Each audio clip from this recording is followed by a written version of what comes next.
Do you use a comb? Yes, I do.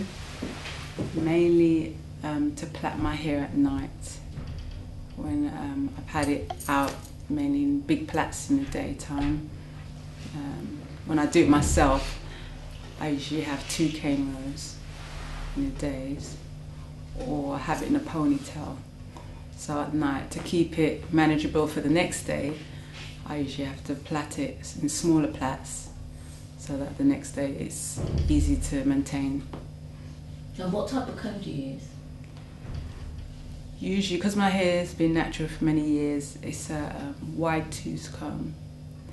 I sometimes have 2-strand twists when somebody else is able to do it, and with that hairstyle, while it's being done, 2 combs are used. One to detangle, which is a finer comb, and the wider tooth comb is used to just comb it out as like one mass of parts, you know, different sections of the hair.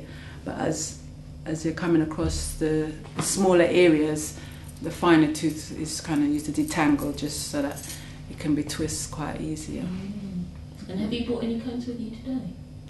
No, but you have some on display that are like quite basic combs, which is what I use. The wide teeth, square type, and the type where it has smaller gaps at one end, and the medium gaps at the other end. That's what I use to detangle the hair when I'm having it done. Yeah. So what does the Afro comb mean to you? Initially, yes, in the 70s, I used to have my hair, when I was going to school, I used to have my hair, you know, in a afro, sometimes quite a medium size. Then I'll have it trimmed at the hairdressers, and so it would vary, you know, until there was even a stage when I had it quite low. But so with that, I'd have to use different sized afro combs.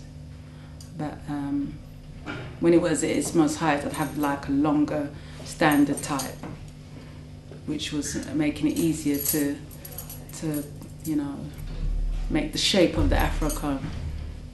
Yeah. And do you know when the Afro comb was invented?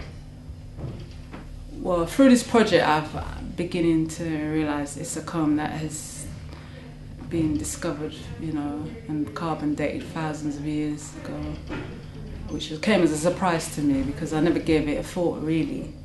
As a matter of fact, I didn't realise it still exists with young people maintaining their hair today. It's only through having to be more observant I realised that it's still very much in use for all the generations, you know, from the quite old and to the very young. Especially when their hair reaches a certain height, that is the most suitable type of way to maintain the hair. And do you have a story that you'd like to record relating to combs or hair? Story, well, from childhood, or yeah, maybe when you first went natural. About the comb itself. Or comb or the hair. All right. All I can say now, you know, I do have a comb that I keep away from the family as my own personal comb, mainly because, you know, again, it's the comb that is, I don't know if it's been grooved to suit my hair, you know, it's, you know, the scalp, you know, is quite comfortable on my scalp, maybe because it's an old comb, I don't know, you know, and that special comb I always keep away from my family, because I feel like once it's goes missing, I'll never be able to get a comb like that again, even though there's combs that looks like it, but I still feel like it won't be the same comb that I've had all these years, that, you know, is very comfortable in terms of parting my hair and combing it through more than any other comb. So it's a standard comb, but so I don't know if there's something personal about combs. I was even saying maybe why the Egyptians probably made sure certain combs went with them for the afterlife.